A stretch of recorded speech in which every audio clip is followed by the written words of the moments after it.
forward and supporting the efforts of so many Canadians who are concerned about what's happening with the government. Now, has GoFundMe reached out to you guys at all? Have you heard from any representative from GoFundMe? No.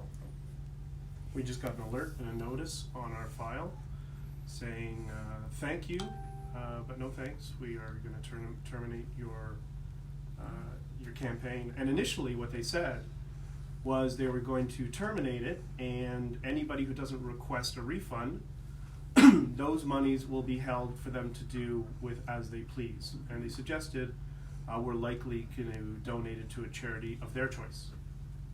And it was pressure from the competitor, Give Send Go, who issued a strategy for some of the donors.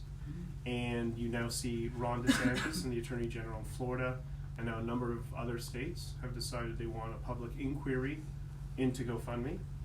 So I think that over time is going to work itself out. But we had no notice. I mean, you were in contact with them over the phone. There was communication. It seemed to be okay. But the Mayor Watson, put publicly on Twitter an announcement saying thank you to GoFundMe for working with us to ensure that this campaign was, I can't remember the verbiage he used, but that it was shut down. So it was clearly direct interference from the government to cancel this campaign, and we should all be very, very worried about that, in my humble opinion.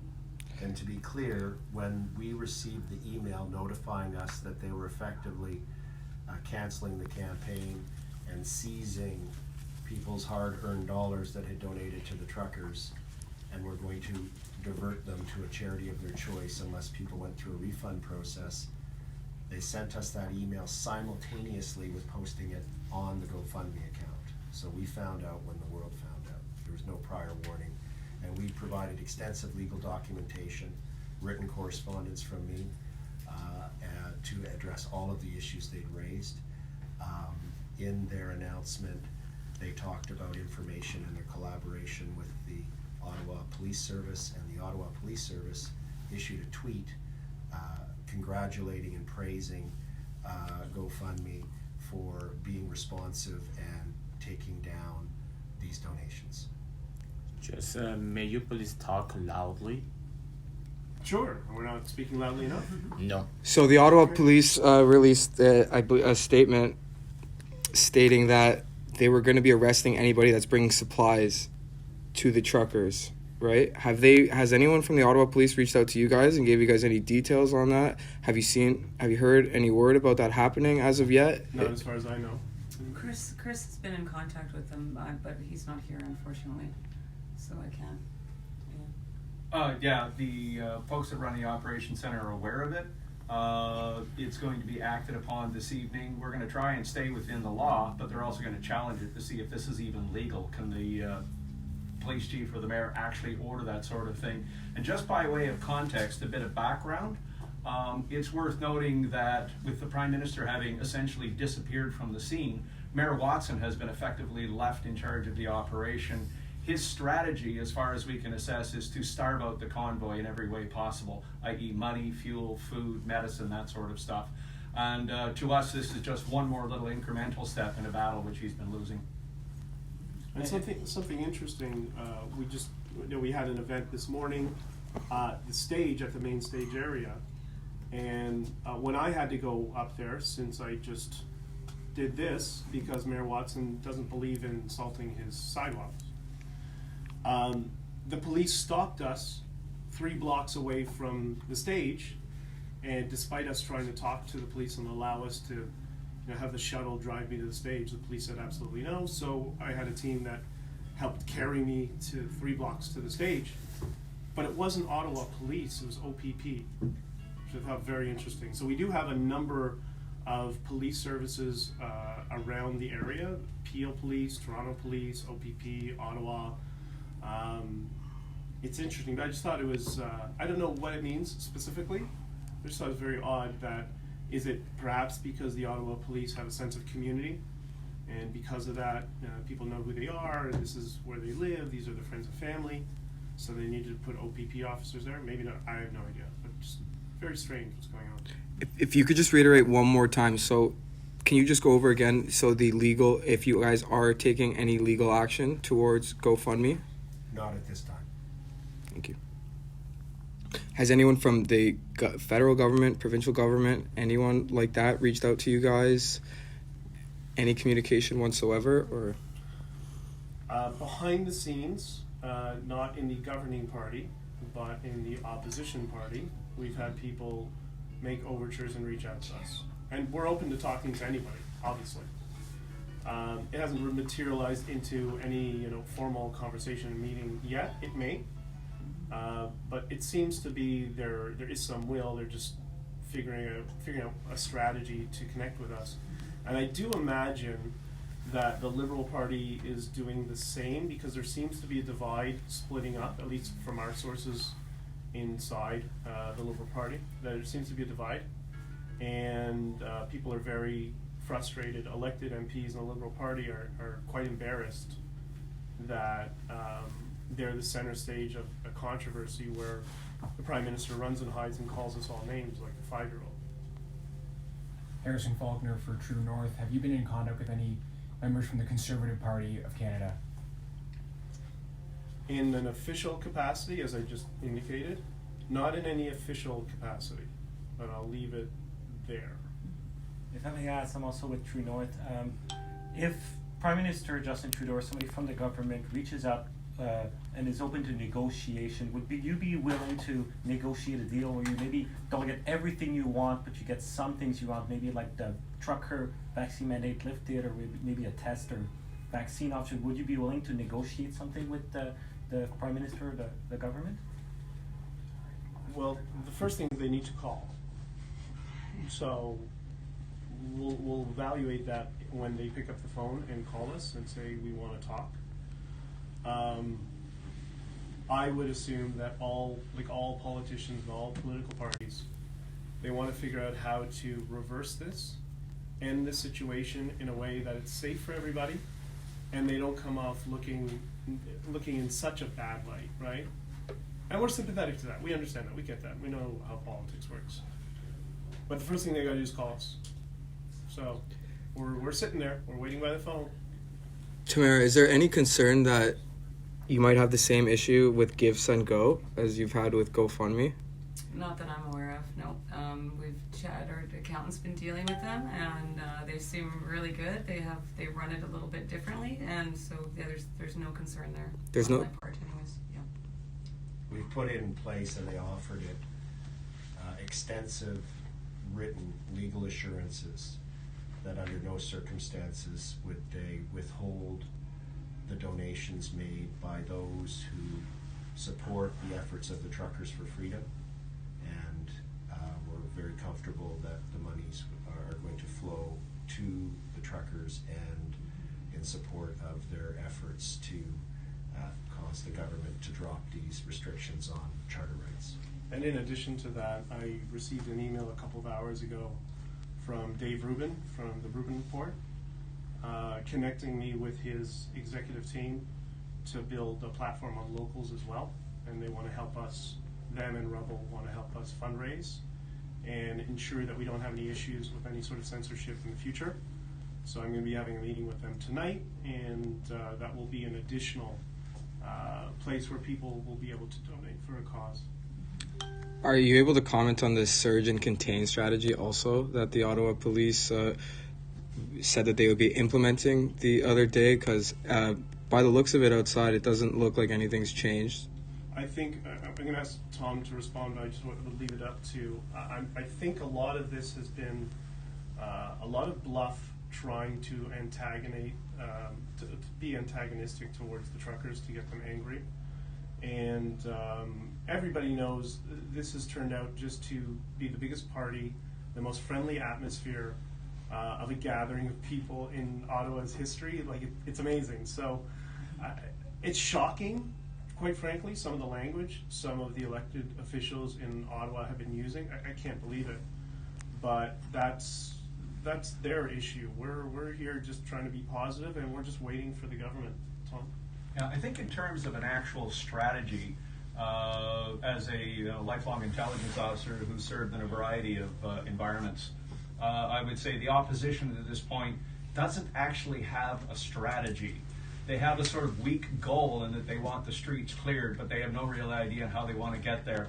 Also, the CEO, the boss of the opposition, Prime Minister Trudeau, has disappeared and left them leaderless, which makes it difficult for them as well. So with specific reference to your surge and contain strategy, it's very clear that Mayor Watson wants us starved out, hence the cutting off the water, cutting off the fuel, cutting off the food, cutting off access. And they're starting to put more pressure on by handing out tickets and doing this sort of thing. They're trying to create an atmosphere of fear to scare everyone, to get them to go away. I think where their surge and contain strategy is failing is folks realize that Mayor Watson is, I mean, I don't want to be insulting, but he's a kind of a puppet for Trudeau. The two of them are tied close together. They're tangled up in the same SNC Lavalin scandals through, you know, multi-billion-dollar problem here in Ottawa with our LRT, etc. And yeah, there just isn't a strategy. So what you're seeing is a whole series of disconnected tactics. So as somebody who's used to sort of facing opposition coming at you, you sort of look and say, okay, is this coordinated opposition where they hit you here, hit you here, hit you there, and you say, wow, I'm hurting? Or are you looking at them and going, wow, what are these guys doing? They're all over the place. They don't have a strategy. And I think that's where we're at. So the surge and contain thing is a tactic. It's failing, I would assess. It's going to get people more upset, and it's going to help us. So yeah, anyway, that's my kind of immediate thoughts on that. If I may as well. Yeah, Randy. So since early last week, when I got set up in the Volunteer Coordination Center, I've been in constant communication with police liaisons from the Ottawa Police, RCMP, OPP, and the PPS, the Parliamentary Protective Service. We've been completely open in sharing information about anything that could be public safety or security related. So I was surprised by the Chief's most recent statement. It was strong language. I also am cautiously optimistic that it's more of a, I won't say bluff tactic, but a pressure tactic. But when I see the disconnect between what's happening on the ground from what you're hearing in the leadership level, 100%. that's a common theme in law enforcement. The top says one thing, the ground, that's not reflective of the ground level. That's my experience in the RCMP anyway. When you talk to most of these police officers on the ground, like, the rapport has been good. My relationship with the liaisons has been great. Like, it's very open and transparent, and we're trying to help each other every day make sure that this stays peaceful. Because my primary concern has always been the individual or small group bad actors that are going to try and bring, tarnish the reputation of what we're trying to accomplish here. And they know that. The police all know that. They all know that this group, like at the ground level, they all know that this group is here for everybody. And I make a point of saying that to other police officers when I see them. It's like, just so you know, in my mind and in my heart, we're doing this for all of you as well. And, you know, they speak about, I mean, the big scary term that I've heard that most people are kind of getting into a panic about is labeling us as terrorists, and we're holding this city hostage. And like, that's, to me, that's laughable. Like, the last 8 years of my career, I was on a full-time tactical unit, and for the last, right here in the city, I've been on Parliament Hill and all of these buildings countless times for these major events. You know, Canada Day being the big token one almost every year.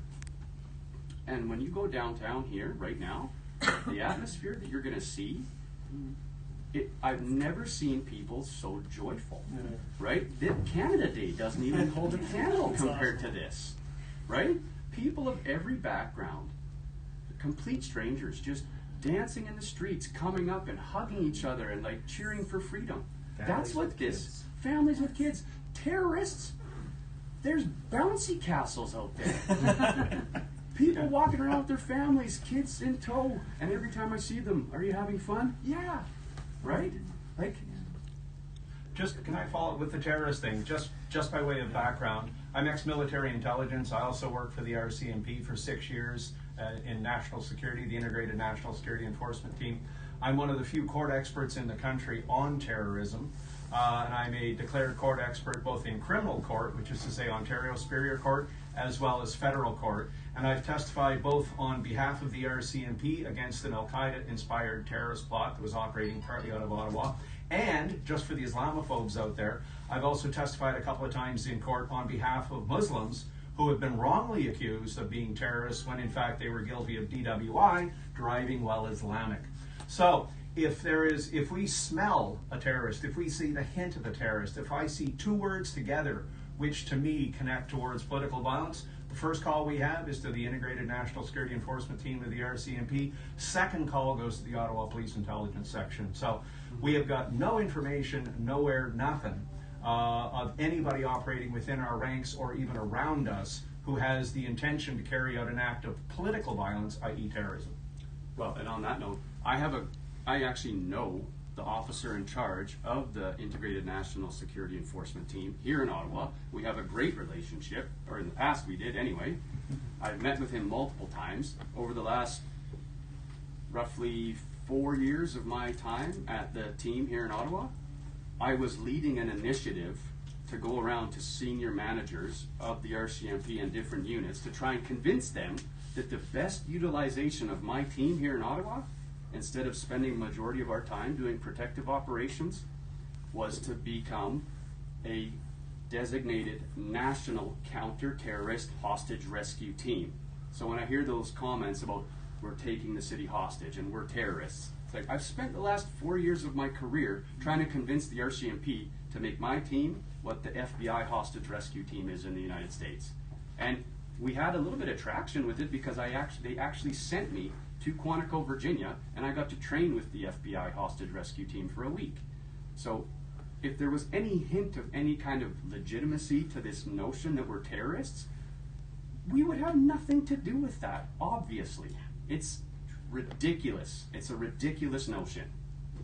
We're also seeing some articles online stating that tow truck companies around the city of Ottawa are denying service requested by the government. Are you guys able to comment on that? Do you have any more details on that? Yeah, I'll comment on that. The short answer is tow truck companies right across the country in Alberta, Ontario, whatever, have either politely refused requests from the government to assist or not so quite politely refused requests for assistance.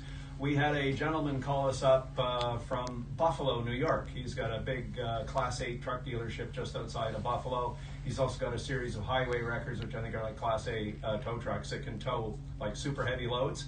And he gets a phone call in his office, and it's, "Hi, it's the federal government calling. Do you guys have highway tractors that, highway tow trucks?" And he said, "Yeah, I do. Can you bring them up to Canada?" And he was like, "Why would I do that? Like, what's going on? What's going on?" And they said, "Well, it's that thing in Ottawa." And of course, he knew exactly what was going on. So he politely told him that he couldn't do operations in Canada for insurance reasons. But what it shows is the federal government in Ottawa is reaching all the way down to Buffalo, New York, trying to find a tow truck, and they can't get one. Because the trucking industry is somewhat of a brotherhood, much like the military, much like the police. And we do kind of all know each other, and no tow truck company that wants to be in business for more than a week after this is going to help out. So, like I said, they're reaching all the way to Buffalo, New York, trying to scrounge up tow trucks. So what's actually happening now, we have a network of tow truck operators who are talking to each other to see who's being called and who's not. Short answer, they're having a hard time getting tow trucks. Hi, Beth Beish, Post-Millennial. Last week you said the Conservatives would be wise to remove Aaron O'Toole as leader and install someone like Pierre Poilievre as leader. Since then, O'Toole has been removed, and just yesterday Pierre announced his intention to run for leader. Do you think the convoy is having an effect on the Conservative Party and its current climate? I was, in a trolley way, running the hashtag nothing to do with truckers. Because there were people putting out in the, we'll call it the legacy media, saying that, policy officials are looking at change, but it has nothing to do with truckers. No. Is it exclusively us? I don't think so. I think the will was there, but I think we might have just pushed everything over the edge. And there are a lot of people, beyond us, on the ground, that have been very upset with the direction of the Conservative Party ever since Aaron, well, not even Andrew Scheer as well was a problem. And this has been their opportunity to reverse course, and I think they realize that they need to go back to their core values. And I urge the Liberal Party to do the same thing. The Conservatives got to be conservatives, and Liberals got to be liberal. They got to abandon this cult-like practice of what they're doing with the progressive nonsense. So, to answer your question, I don't think it's exclusively us. I think we all saw the writing was on the wall, and but we're hopeful that change is on the horizon. And have any residents of Ottawa been supportive of what you're doing? Because we frequently hear on mainstream media specifically the negative side of it. We were served with an injunction application on behalf of a lawyer, personal injury lawyer, representing a person in the downtown, a resident, and we had an emergency application on Saturday afternoon. The lawyer chose to send us hundreds of pages of complex legal documents within the hour before the application. The judge agreed that it would be improper for that application to proceed. It would be unfair to our side, and that matter's been rescheduled to tomorrow afternoon at 1. In preparation for responding to the injunction application, particularly because it alleges an inappropriate level of impact to the residents in the downtown, we have had, at last report I received, which was early this morning, we've had over 110 residents of this community that have come forward and wanted to swear and have sworn affidavits to be used in the court proceeding to demonstrate and express their views that how well behaved the truckers have been, how they've been shoveling the sidewalks, how it's a festive environment, and how important it is to them that the truckers are here to show concern about the loss of freedoms and efforts to get them back. So it's been overwhelming that these people are usually reluctant to come forward and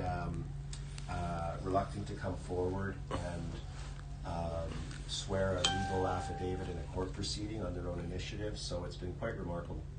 Just to touch on what my friend here said, so there's been no indication that we're making any, that the convoy, the movement, is making any progress towards these mandates being lifted, which is the ultimate goal. Or is there anything we can comment on that? Well, any progress? I think it was 2 days ago that one of the health official, I think it was the BC health official, said that they want to reevaluate the mandates and the passports. Was that in Ontario as well? Dr. Ontario as well. Yeah. It's been happening over, I mean, it's little increments. You know, they'll put ticklers out, see how people respond to it. So I think you are seeing enough people within the political sphere realizing that, wait, they swung public opinion 40% in one poll in a week. Perhaps we should pay attention to this. So I think it's just going to take a little time for them to catch up. But yeah, we've also seen, Premier Legault of Quebec backed away from his vax tax, which I was quite surprised with, and he says he'll communicate. Premier Moe of Saskatchewan is sort of waffling and twisting, and he's kind of moving back, and I would say I think he's doing the right thing. Premier Kenny of Alberta's had a rough week. And he's been called out by his own RCMP for putting out false statements, etc. And I think you see Premier Kenny is now starting to backpedal, and rumors coming out of health officials in BC that they're backpedaling. And we've seen some federal health officials, you may have seen that headline in the Post that said, they're considering getting rid of the mandates, brackets, it has nothing to do with the truckers. So I would say that what we have done is we've sort of hit the capital. The shockwaves have gone across the province, and you can feel them vibrating out across the country. Also, we're aware that the federal government told its employees last weekend, don't come to work on Monday, there'll be all those truckers, but Tuesday, it will be cleanup day, the truckers will be gone, and then everything's back to normal. And of course, here we are a week later. So I think if you're looking for signs of real progress, watch tomorrow morning, when all the officials, the Prime Minister, the Cabinet, the advisors, the lobbyists, the mayors, the city councillors, all those people have to wake up, go to work tomorrow morning, and we're still here. There's a large presence of there's a large presence of out of jurisdiction police. There was, over the weekend and during the week, of Durham Police, York Region Police. What's the status of their presence? Do you guys have any update on whether they're going to leave or what? No indication when they're going to leave, because I don't think they know when they're going to leave, and I don't think the mayor knows when they're going to leave. We've been having fun putting out pictures of gangs of police standing there, and I feel bad for them. You see like 12 guys from Durham Regional, they're all standing there kind of, looking around talking, and then they walk down the end of the block, and then they talk some more. And we put out multiple pictures of these guys standing there. So the city of Ottawa is complaining about the extraordinary cost of the policing. It's like, well, you've got hundreds of guys standing there doing nothing because there's nothing going on. So yeah, the police are here. We don't mind it. We think it's great. We're encouraging people. If you see a police officer standing there, go over and say hello. That's not a badge in a uniform. That's an actual human being standing there. Right. So go talk to them. Find out where they're from. Fun is going. I spent about 4 hours this week handing out our daily intelligence report, banging on cop car windows, going, "Hi, my name's Tom. I'm an ex-intelligence officer. I'm here helping out." And I would say at the front line, we are 90 to 95% super positive. We took a little social visit out to the airport yesterday afternoon with a certain number of trucks, just for a little exercise of freedom of movement. Just a social call to the airport to say hello. And I can tell you, the first Ottawa police officer who talked to us, I could see his face. He was just like, "Oh my God, please do not tell me you're coming here." And he said, "You have to understand it's a tough situation." I said, No, fine. We're just out, a little exercise, little, social call, having a bit of fun. All's good. And then, we got 3 more cop cars following us up to the airport. But even though that guy was under a huge amount of pressure and he's getting heat from his bosses, like, what the heck are those guys doing at the airport? Super polite, super professional, no problem. So say hello to a cop. Go to the Adopt the Trucker site, help out there. If you see a cop on the street, go say hello, help out there. I think this is a question for Keith. So I'm just reading something on Twitter, another lawyer saying that, "Dear Freedom Convoy truckers, I'm hearing that some of you believe you have legal representation. That is wrong. Keith Wilson told court he's only acting for the leaders, Barber, Dichter, and Leach. You should contact a lawyer now about your legal risk and then offer to settle." What do you have to say to that? Are the truckers on their own as far as legal representation is concerned? And just your thoughts. What's happening here and what we're witnessing, not just here, but in Toronto and other places around Canada and indeed in the United States, and for that matter around the world, this is an organic freedom movement. This is not a coordinated, orchestrated event at all. We have no idea who most of these truckers are and where they came from and how long they're staying. Some come today, leave tomorrow. There's a constant movement. There's far more Canadians arriving and driving through the streets with signs and Canadian flags and freedom slogans, and then there are even big trucks. It's really remarkable. The notion that any one lawyer or any one firm could somehow magically represent the thousands and thousands and probably tens of thousands of Canadians who are concerned about the loss of their freedoms and government overreach is obviously impossible. My clients are the 3 initial organizers that just met one another and came together organically. They didn't pre-plan anything, as well as the new not-for-profit corporation that has been established in accordance with all the accounting and legal requirements to help disperse the donations in support of the truckers and their expenses. So that's the only people I represent, and I've tried to make that clear. We have lots of other kind of ad hoc groups here and there.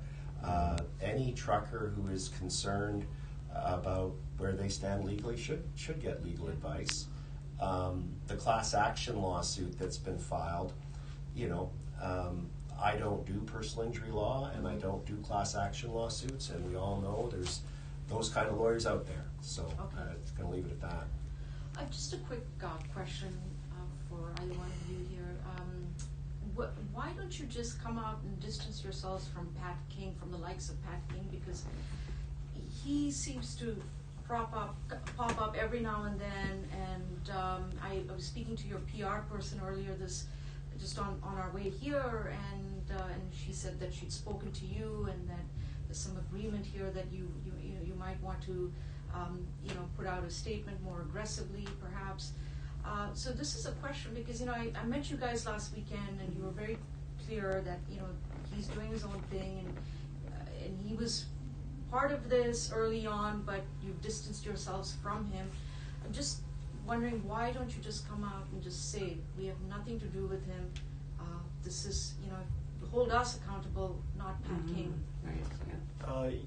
Yesterday or 2 days ago, I did an interview on RT, and I addressed that very issue. Okay. They asked me about Pat King and a couple of other people.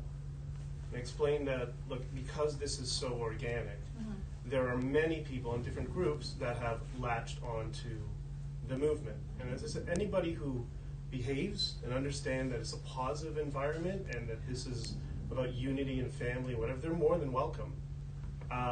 But you can't police people's behavior, at least we can't. We're doing our best. We're trying to keep people at bay like that. It's just that he's been saying that he's a very important part of this movement. He's one of the initial organizers, and that's. Well, he can say a lot of things, and he can. We believe in freedom of speech, and that's his right. But we have a non-for-profit corporation with a board of directors. We have a team. There's the command center of people that have been putting all the band-aids on and restructuring everything this week. And those are the people who have put this whole thing together. There's a lot of them. There's a lot of people. I just met some of them an hour ago that I was unaware of where they were doing. They were unaware of what I was doing, sort of thing. That's how massive this thing has become. And the fact that there's a few people on the side who are rabble-rousers and want to make this about them.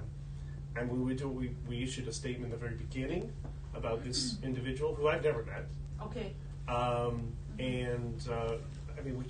We're doing our best to explain that that's not representative of our convoy. And I think, what was it, the third or fourth day when you left? We had a conversation, and I said, just send him home. Yeah. And they tried. Okay. And he agreed. He said he was going to go home. And then he got in his truck and continued. Okay. So that's what we're dealing with. And I can confirm that the legal lawsuit relating to the injunction was framed as though Pat King is part of the Freedom Convoy. And I confirmed in writing to the personal injury lawyer, and I made representations directly to the court to confirm that Pat King, that these folks and the Freedom Convoy have no affiliation with Mr. King whatsoever. And as has been pointed out, we do have freedom of speech. We have many people in many forums claiming to be spokespeople and representatives. These are the spokespeople and representatives. Yeah, well, that's one of the problems. I mean, some response feedback I'm getting from people who are here protesting and support you guys. They're struck by the fact that there isn't very clear communication coming from the organizers, so I didn't even know you had a PR person till today. And so some of what I've been hearing is that you should have a very clear message and frequent interactions. Whether I know you don't trust the media, but just tweet about it or put out a video and just make it very clear where you're coming from. And so this is coming from your own supporters. They're saying that the communication has to be very clear. Just one thing we are doing is putting out a daily intelligence report as well as individual warnings on a specific event or a specific or something like that. Where is this if one way to track it down, an easy way to find it would be to go to Twitter @TomTsek, @TOMTSEC. That's me. That's my Twitter account. Every time we create a new special report, I put it on there, and it's got a Google Drive link. So when you hit the Google Drive link, you will find not only the report I'm talking about, but all of the other intelligence reports and special warning reports that are there. And we're sending those out. We've started the last few days. They're getting out to the truckers, and now we're going to start getting them out to the media. So if you're curious about issues, events, what our views are, special events, that kind of stuff. So over the next couple of days, we're going to have one special report out on Chief Stoley, which will point out a bit of his background and how we feel about what he's doing good and perhaps not so good. We're going to have, weirdly enough, a report on spirituality. We have discovered that within the ranks of the people supporting us, there is a huge craving, a huge desire to see some sort of moral compass back in government again. The government has driven faith out of society, which is perhaps it's right, I don't know. But what we're seeing is people are longing for some sort of moral compass, some sort of set of values, some sort of virtue in government, because government right now is seen as, unaccountable, irresponsible. People just don't trust it anymore. So there's this awakening moving through the movement as well, which is quite startling. So we'll have something out on that. We're going to have a couple more coming out on why Justin Trudeau refuses to negotiate with us, and our suggestion is it's a lot more to do with just mandates. It's to do with his entire global project. But anyway, at Tom Tisek on Twitter, follow that Twitter account, and you'll see all our special intelligence reports coming up on a daily or twice-a-day basis. Well, that's an interesting thing that you just said, that this is not just about the mandates, and I've been speaking to a few truckers, and everyone has their own view. Some are, but all of them are united in opposing the mandates. A few feel that they're not going to go anywhere till Justin Trudeau resigns. And I've tried to engage with them, and I said, look, we're a democracy here, we have to follow the rule of law, there's a democratic process in place, we have elections, etc., etc. But I've encountered this more than a few times where they say that they're not going to go anywhere till Justin Trudeau resigns. And what is your take on that? I mean, I know last weekend you said that it is all about the mandates, you just want all mandates dropped. Is that still the case? Yeah, that's still the case. I mean, you're going to find I have friends in trucking who are the same way, right? They would love Justin Trudeau to resign, but when they see now, this is why Candace taking over leadership of the Conservative Party, and now Pierre deciding he's going to run, kind of gives them hope. I don't think it's all that difficult to sell, I know to my friends that, we want him to resign, but we got to be practical. We got what we want, and the next thing is the upcoming election. And given what's happened here, I don't know how Trudeau remains in office, really. I think most people realize that. The other thing I just wanted to double back when you said, we don't trust the media. We do. That's why you're here. I should clarify. I'm just here on my own. But you're coming as my own person. You're not representing anybody because I'm a freelancer. So. But you're an independent freelancer. You're fair and you're objective, and we're not sitting here like that other news conference that happened, calling us names and trying to rabble-rise. So would you be open to the idea of actually sitting down with a mainstream media person, CTV, CBC, and having a conversation with them? That's something we'll consider over time, but right now it doesn't seem like we need it. And this is an opportunity for independent media to shine. One of the problems, or a couple of problems I've mentioned in the past with mainstream media is they'll come in here, there'll be 5 of them, they'll bully everybody, their equipment is huge, they'll talk over everybody. It's like it's the 1929 crash and everybody wants to get the scoop, right? That's how they behave. Whereas, look at this, we're calm, there's no time constraints, we're respecting everybody. That's just not an environment that I think is conducive to what we want. And then we know, their primary tactic is lie by omission. So we're going to sit and do an interview with them, but we know it's going to be deceptively edited. So what's the point? And then at the same time, they're going to have nowhere near the amount of reach in terms of views than you guys will, right?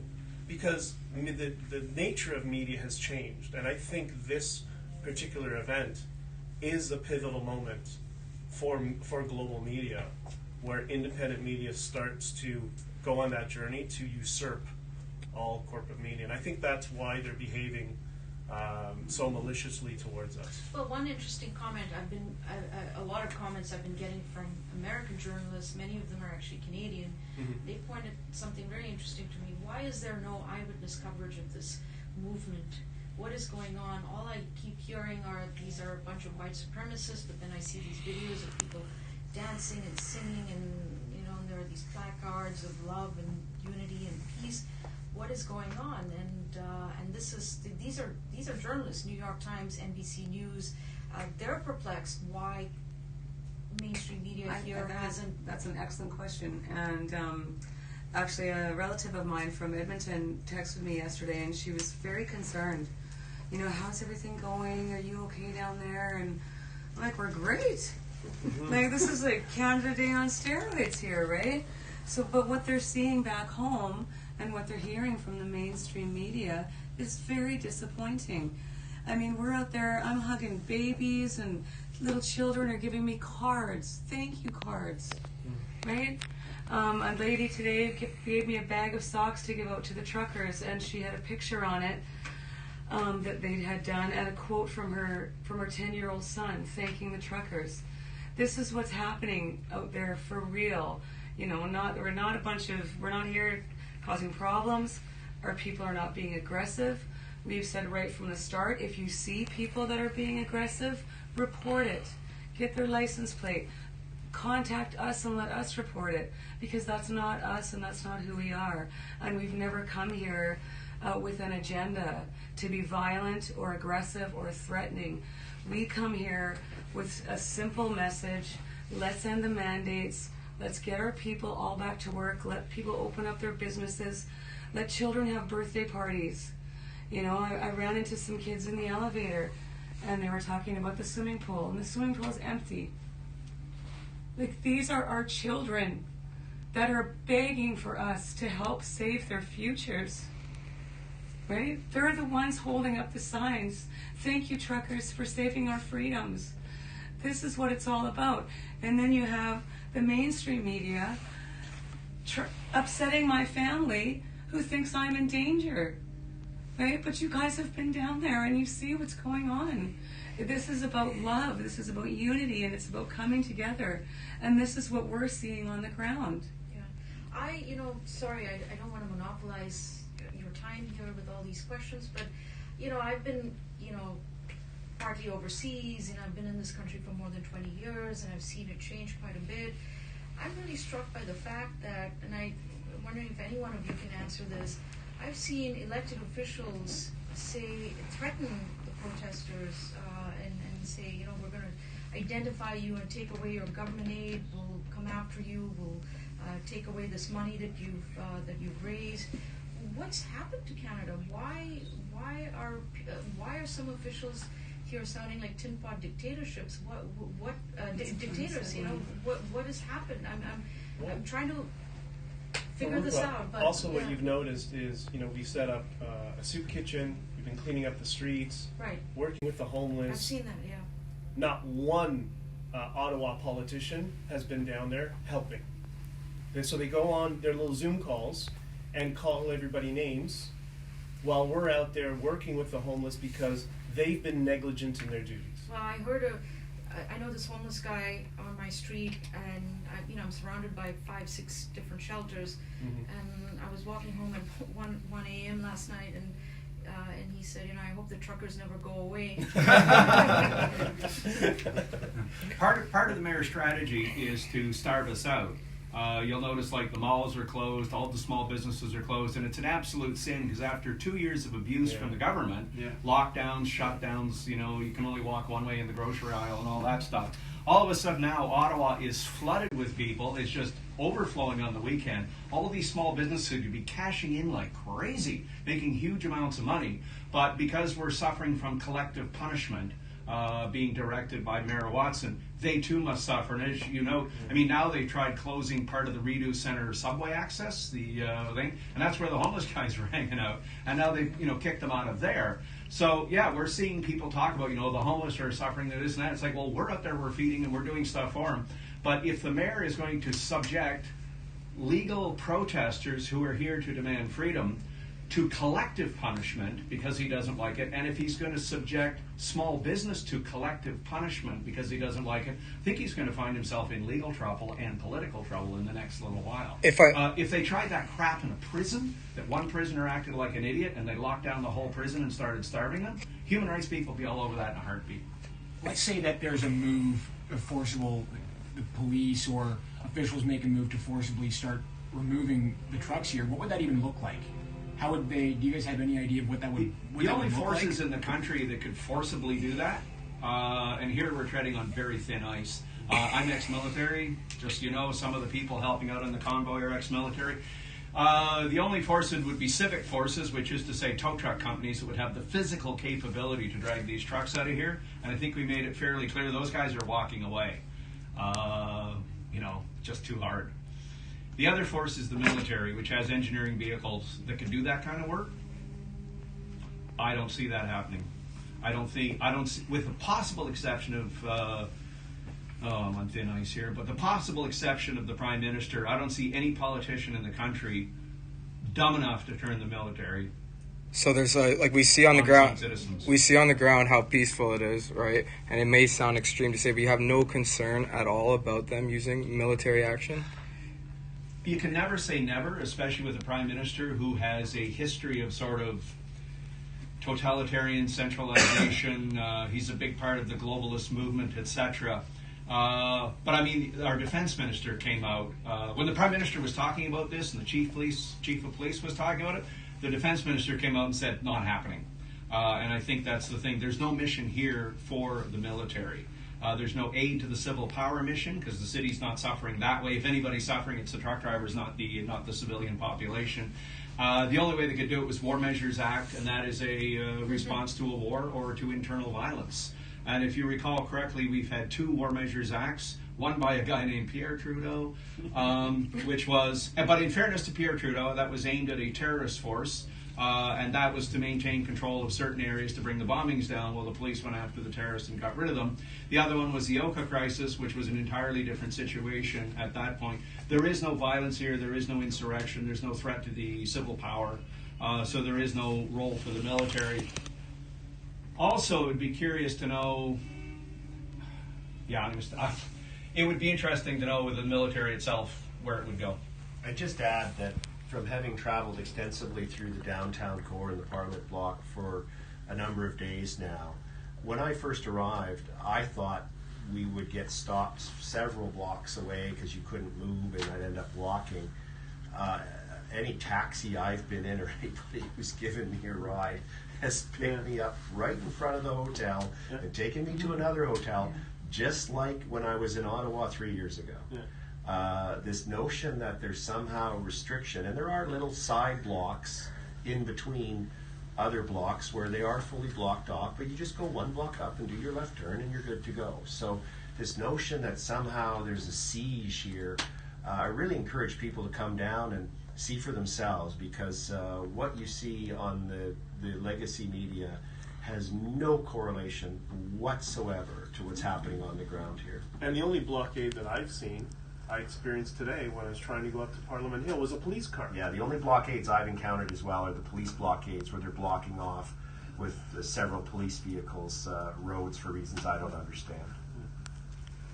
Yesterday there was, I read there's an article about the chief health officer, Teresa Tan, was suggesting that it's time to re-examine the vaccine passport, looking at possibility of going back to normalcy.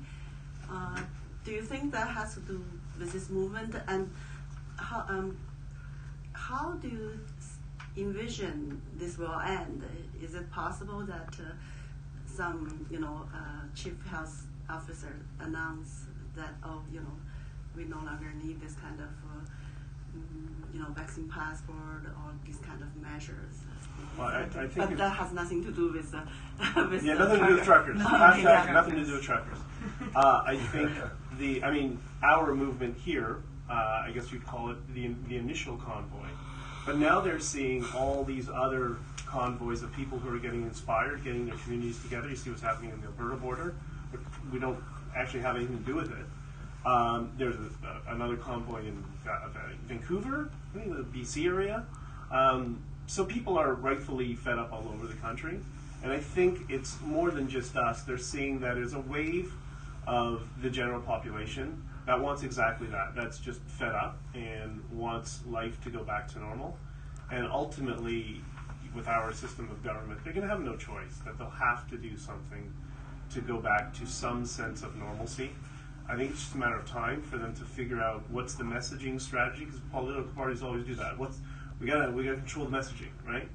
But once they figure out the messaging that works for them, And they know that if they just meet the basic requirements of all of these truckers who don't want the passports and the mandates, it's the easiest, shot to score on the net. It's simple for them, and I think they'll do that. It's just a matter of time. And we've seen throughout this pandemic, it's almost like a cycle. There's reopenings, and every time there's a new variant, we see lots of harsh restrictions return. If you do get what you want, and the mandates are dropping your leave, and the government decides to reimpose these mandates because of a new variant, would you be willing to come back to Ottawa to pressure them again? Of course. I think you would see that happen in short order. Yeah. Excuse me. I mean, one thing's for sure. I don't think you would accuse any of these truckers of trusting the government, right? So when they say they're going to remove the mandates and remove the passports and all mandates, the convoys are going to start making their way back home, but they might not be going so quickly. They may take their time just to see that everything is going to the way the government promises. But I think once the government makes that promise, if they try to reverse, they're done. They have zero legitimacy and credibility, even amongst their own base. Because you can't, one day it's this, one day it's another. Look what it did to Trudeau's reputation when they were doing that, or Doug Ford's reputation, right? Their base of support started to turn on them because one day to the other changed, and that's a big part of what's angered some people, right? Speaking of bases of support, we're being accused of being a fringe minority by the Prime Minister. So I have a master's degree in political science, which I accidentally got at one point in my life. So just for fun, let's say there's the list in Canada put forth by Elections Canada of every registered voter in Canada. That's 100%. Now, in the last election that was just held last fall, Justin Trudeau got 20% of all registered voters to vote for him. And I think it was actually 20 point something or 21 point something. But it was 20% of all registered voters voted for Justin Trudeau. The other 80% either didn't vote at all or didn't vote for Justin Trudeau. So to be perfectly clear, the fringe minority is the Liberal Party of Canada that speaks on behalf of its 20% mandate. The other 80% of the country isn't represented by the voice of Mr. Trudeau. He is the fringe minority. The rest of us are the majority. Do you have a message for any citizens in Ottawa that are currently upset with the current situation, with the noise, the honking? There seems to be a lot of mainstream media outlets reporting on that. They're saying that citizens in Ottawa are upset. Do you have a message for those people?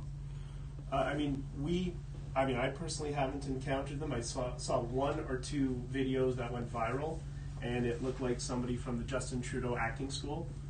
But to anybody who is annoyed, we apologize.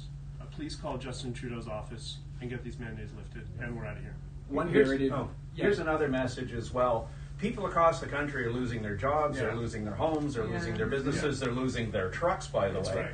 Right. They have suffered for the last 2 years under a series of arbitrary and capricious measures which advance and then they retreat, so everybody thinks it's time to get back into business. I know a restaurant owner here bought a whole crap load of food for one weekend. Friday, they close the restaurants for the weekend and he loses several $1,000s worth of food. So I know there's a lot of people complaining, but let's remember most of Ottawa's government, huge number of civil servants here, they haven't missed a paycheck. Yeah. They've got pay raises. Some of them have got back pay. Most of them are working from home. Some of them who can't work from home are just doing nothing and still getting paid. So yes, it's unfortunate that they feel bad about the horns. Yes, it's unfortunate they feel bad about the disruption. But the rest of the country is hurting. Yes. Can I comment on that? Yes, I understand it is annoying for some. My own children, who love hockey, told me within the last 2 days, my oldest daughter, she's a great hockey player, my son, who loves it, they both told me that they don't even want to play hockey in our hometown anymore because of how isolated and alienated they feel because of the position that we have taken on this issue. So, the people dealing with the honking, they're not the only ones that are dealing with the impact of all of these mandates. Would you say that, to put it concisely, the objective is just restoring the Canadian Charter of Rights and Freedoms for all Canadians? And then a follow-up to that is, if that gets met, if that objective is met, just your thoughts on how do we keep them accountable to continuing to honor that? Are there any fail-safes that we should have had that we didn't have that can be suggested to make sure? And my feeling is one of them, we all, as Canadians, every citizen has to be familiar with the Canadian Charter of Rights and Freedoms and what the sections are. It's my little cousin can understand it and read it. So we should probably all be familiar. So is that the objective? And is there anything, just thoughts, ideas of how we can hold our politicians accountable for actually honoring that commitment if it's made and we can all go home and get back to work? Good question, difficult to answer. What we're hoping, we've discussed this privately, is that there will be momentum from here. People have felt, we all know this, people have felt very demoralized for the past several years. We've all been called names because we want freedom, we don't want identity politics, we don't want division, therefore we are racist. That's what we've been dealing with. And just before this news conference, we're getting thousands of messages.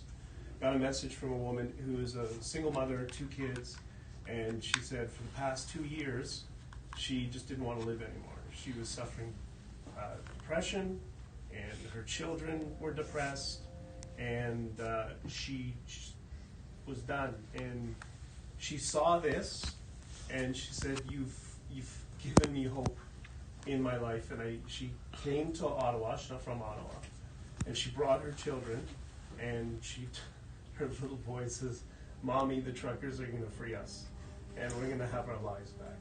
We have heard that thousands of times, and it's really difficult. But it's amazing. Yeah, I've done a lot of work with social unrest movements, G7, G8, G20, some of the Americas, President Bush visits, that sort of thing. I was also a security and operational risk manager for a G10 central bank, and we did a lot of look at social unrest movements in Europe. So to directly answer your question, what can we do to guarantee that the politicians will stay on the line? I don't actually have an answer for you. I don't know how we do that. What I can tell you is that what I saw in Europe when I went to riots in Athens and places like that to see what was going on is they have a method over there of getting their politicians to pay attention more so than we do. Yeah. A couple 100,000 people show up at the town square and say, "We're going to burn the place down if you guys don't fix this." So what we're seeing here in Canada, I hope, is the start of a movement which is going to go national, where the politicians are going to have to start looking over their shoulders and say, well, if we do this, what are those guys going to do?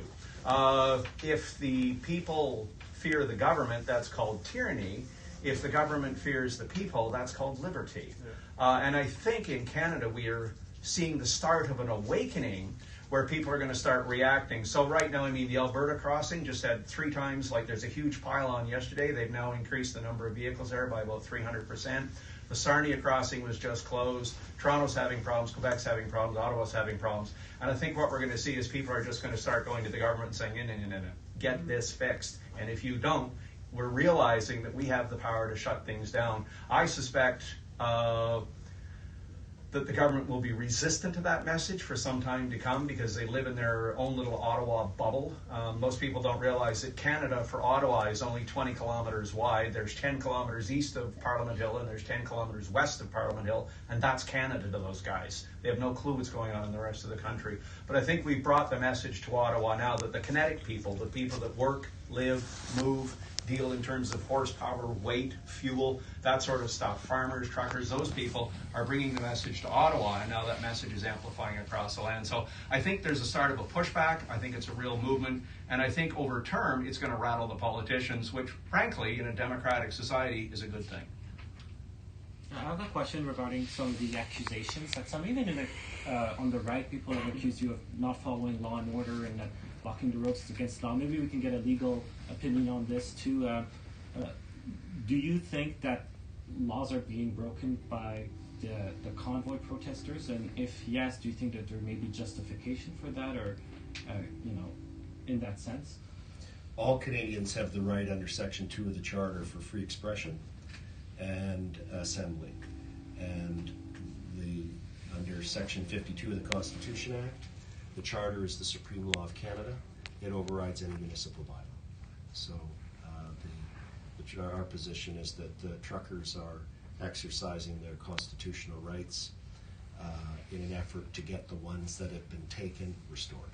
What do you say to some people who say this is illegal? I'm not a lawyer, so I don't really understand It's not. that this protest is illegal, that you didn't have the permission to be here, and what do you say to that? I'd say the same thing I just said. Yeah. But understand, I can't speak to every detailed fact situation.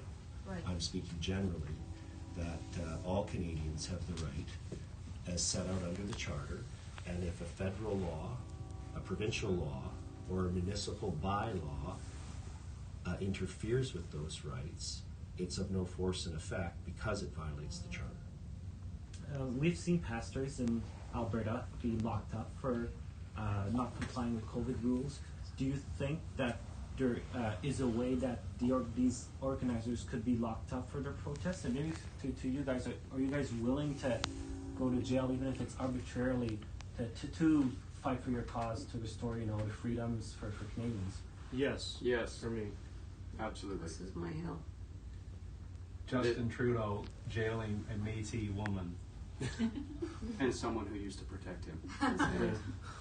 Background. We're in the same cell.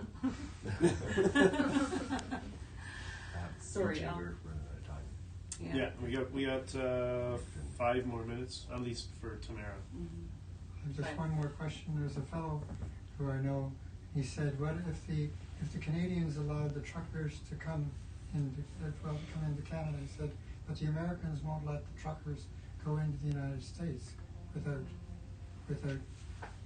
Without a the passport. shot, without the shot." I can address that. Okay, good. The question is whether, based on the science related to health and the science related to the health impacts of COVID, particularly Omicron, is whether or not it's a valid interference with truckers' charter rights to require them to be vaccinated. It doesn't make it valid. It doesn't make it a valid contravention of their charter rights if some other country has a similar requirement. There's movements in the US and legal challenges that I understand are occurring where the truckers there are doing a similar challenge. And if the reasoning of the US Supreme Court was, well, Canada's doing it, that wouldn't be a valid legal proposition. It has to have merits on its own within the country. So frankly, and I've heard that many times too, so it's a good question to ask, but frankly, legally and constitutionally, it's a red herring.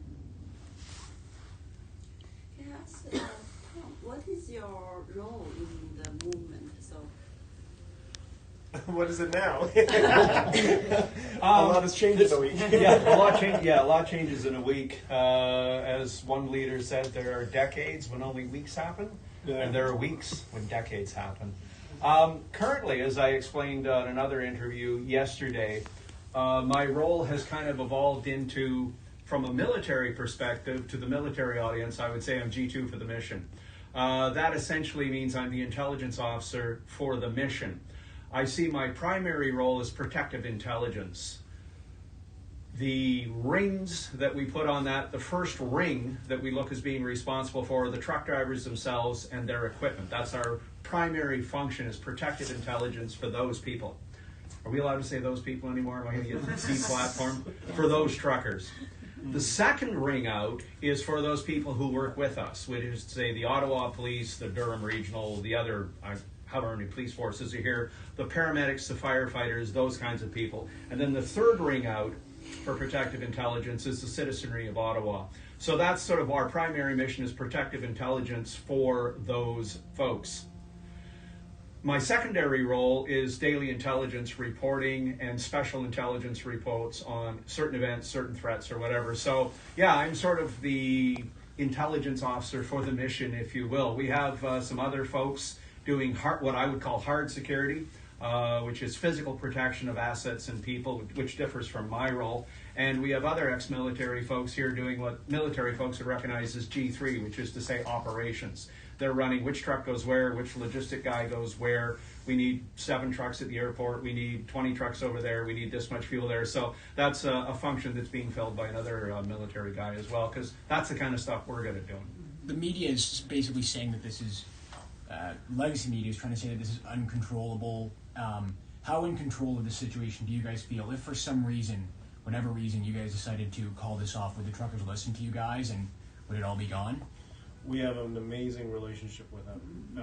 The thing is, truckers, there's a certain, I don't know, reputation that some people in urban centers have when it comes to truckers, which is, it's quite silly. It's such a heavily regulated industry that they're not dumb people. You know, whether it's ELDs, their DOTs, their scheduling, you know, how many hours they can drive. They run their own businesses when they're owner-operators.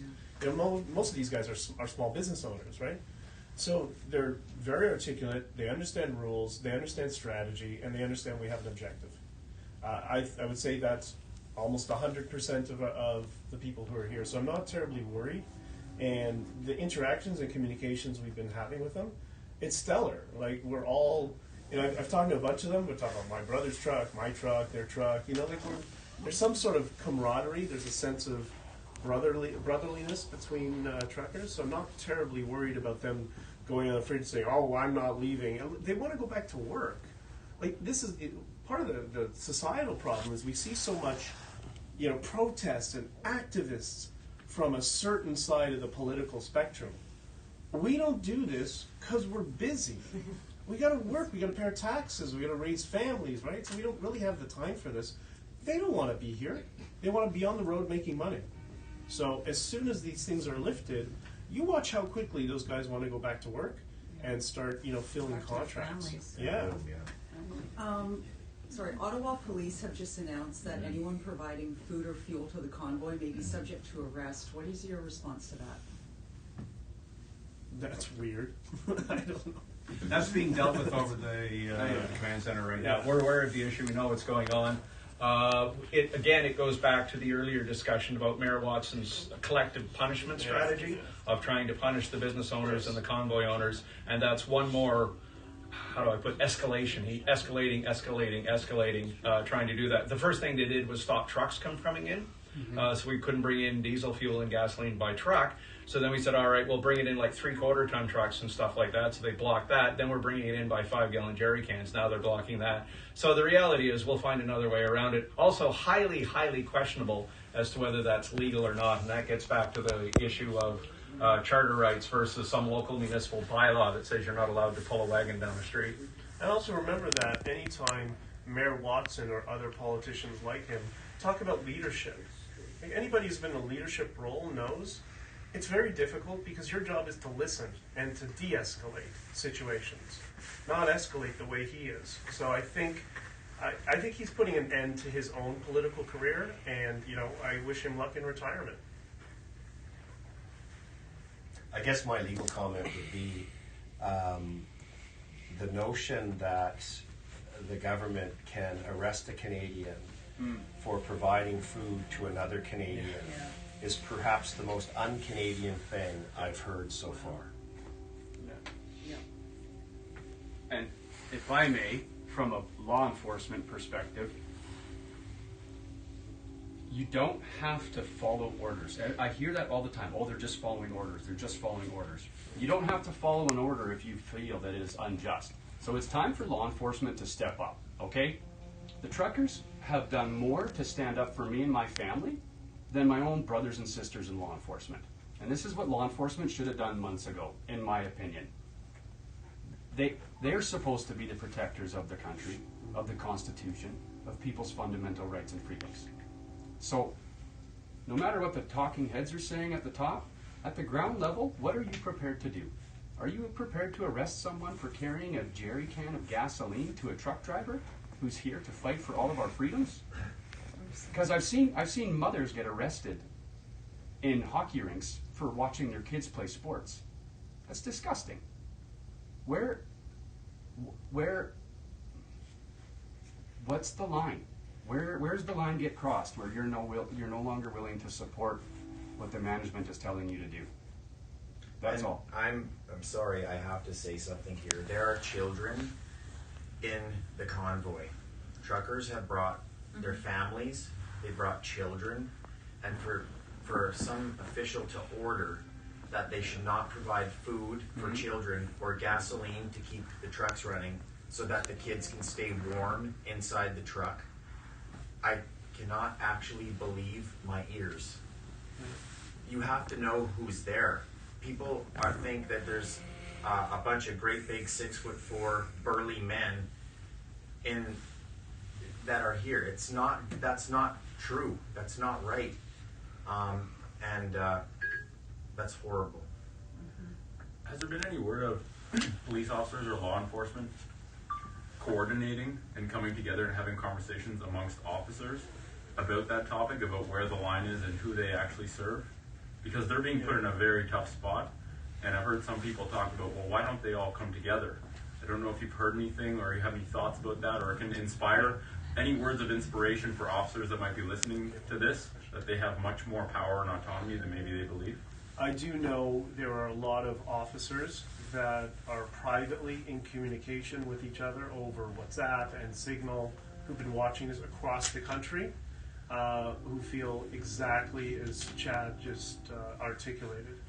And, you know, as one of them said to me the past couple of days, I swore an oath to the charter, not to a political party, and I'm not going to forget that. And I'm hoping the rest of law enforcement remember that. And that seems to be the overwhelming opinion, but police have, and Tom has done a lot of work on this, have been so politicized on the top level amongst the police brass that they always feel like they're under threat of reprimand, but it's getting to the point where they don't care anymore. Well, I do have to ask, like, worst case scenario, if they do start really strictly enforcing that, or if they even try to maybe deploy tear gas or to try to, you know, get the truckers out, how would you respond, or maybe how would you go from there if they try to forcibly remove you from the capital? I don't think we actually have a position on that. We're hoping it doesn't get to there. What I could tell you would happen if there was a physical attack. I suspect you would see thousands of people come to Ottawa, bringing trucks, farm equipment, whatever, saying no. I'd say it would unite people even more in the peaceful non-compliance. That's right. That would be such a egregious overstep in my mind that I think that would be a mistake on their part. Yeah. We don't need a Ceausescu style regime here, and I don't think we're going to get one. Yeah, exactly. Okay, everybody, thank you. Thanks, guys. And if you have any further questions, you know our email addresses, Twitter handles, whatever. I haven't checked my email in 2 weeks. That's So true. sorry. Twitter's really good for us. We're getting overwhelmed with messages of